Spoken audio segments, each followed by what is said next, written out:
Hi, this is Greg Johnson, the CEO of Invoca. We are getting prepared for Invoca Summit coming up in just a few weeks on October 3rd and 4th.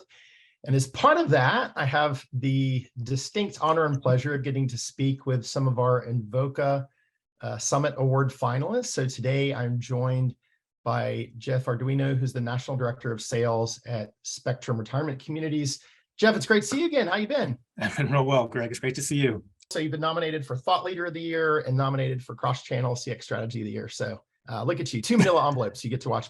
Very excited. And this is kind of cool. It's kind of becoming an annual tradition for us after last year. So we'd love to keep that moving forward, but I've appreciated the collaboration this last year. So Spectrum Retirement Communities, we're Denver-based retirement, so independent assisted living and memory care operator, about 9 states, right around 43 communities across the US.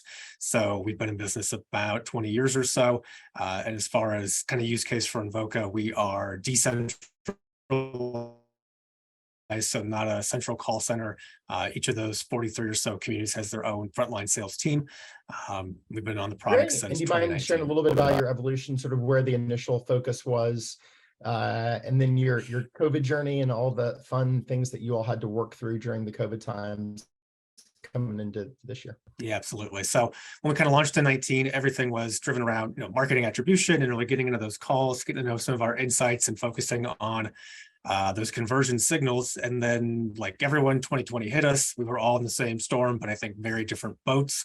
In our particular industry, senior living was hit particularly hard, as people remember things that happened in Seattle and Chicago, and those kind of big areas where skilled nursing was the focus. But for us, it meant shuttering our doors for about 90 days, not taking new business or move-ins, cutting off new revenue coming in the door.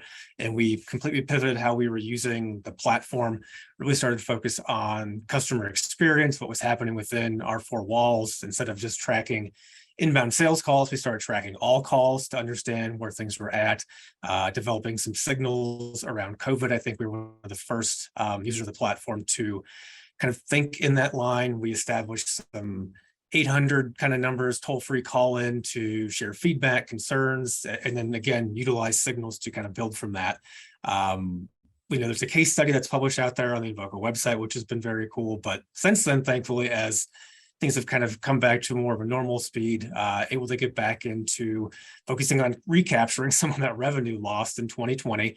And what that's meant for us is being able to partner with the sales beta, which was something we really pushed the product team on before it had launched internally. We saw that use case in 2020 that this can do a lot more as a platform than what it was just doing on the attribution side for us.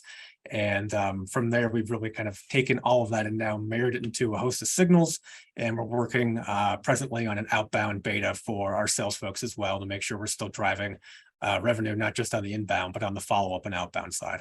Yeah, it's very interesting. I would say, through interactions with customers like you and thinking about a lot of the feedback that we hear from customers saying, hey, I love the idea of used AI-driven scoring for my inbound calls, and then being able to provide that human touch of engagement on top of that to help coach my reps and figure out what they're doing well and how to double down on it, or they're doing some areas they can improve.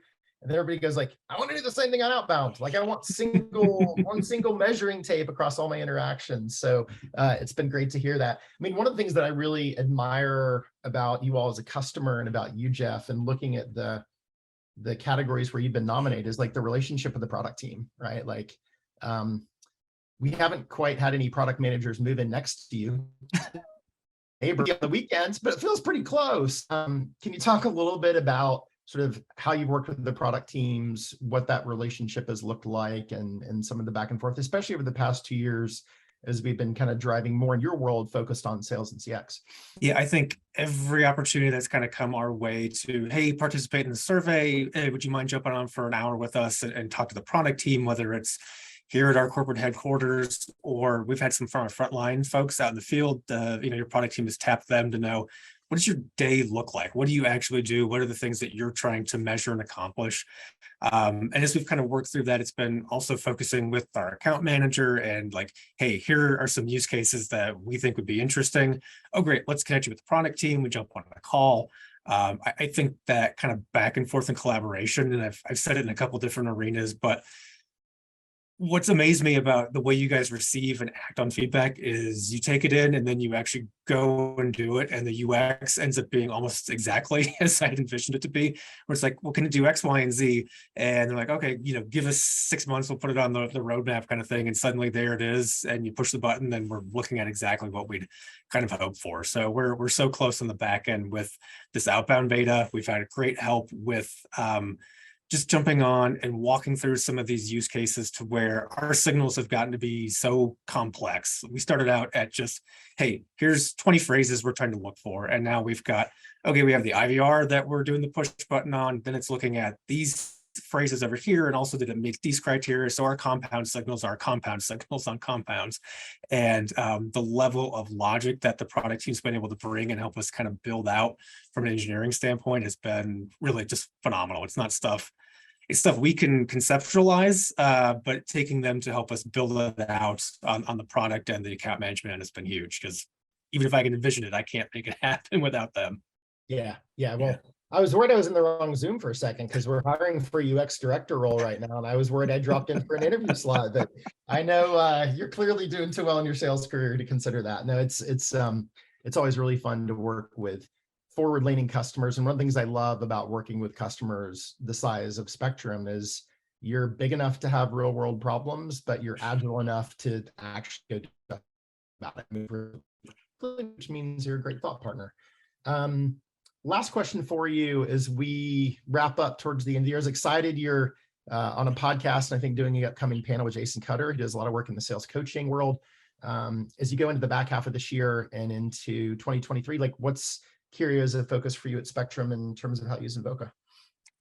Yeah, I think honestly connecting with Jason, that you guys set us up with this conference that we're doing at LeadsCon about compliance, and our kind of a focus on not just like what are the rules, regs, what are the laws, but like internal compliance. And I think that's where we're finding the huge benefit of things like scorecards on the platform is, let's give us a real rubric, a metric that is kind of hard and fast. And how do we measure folks? Are they, getting contact information? Are they asking for the next step and to set an appointment?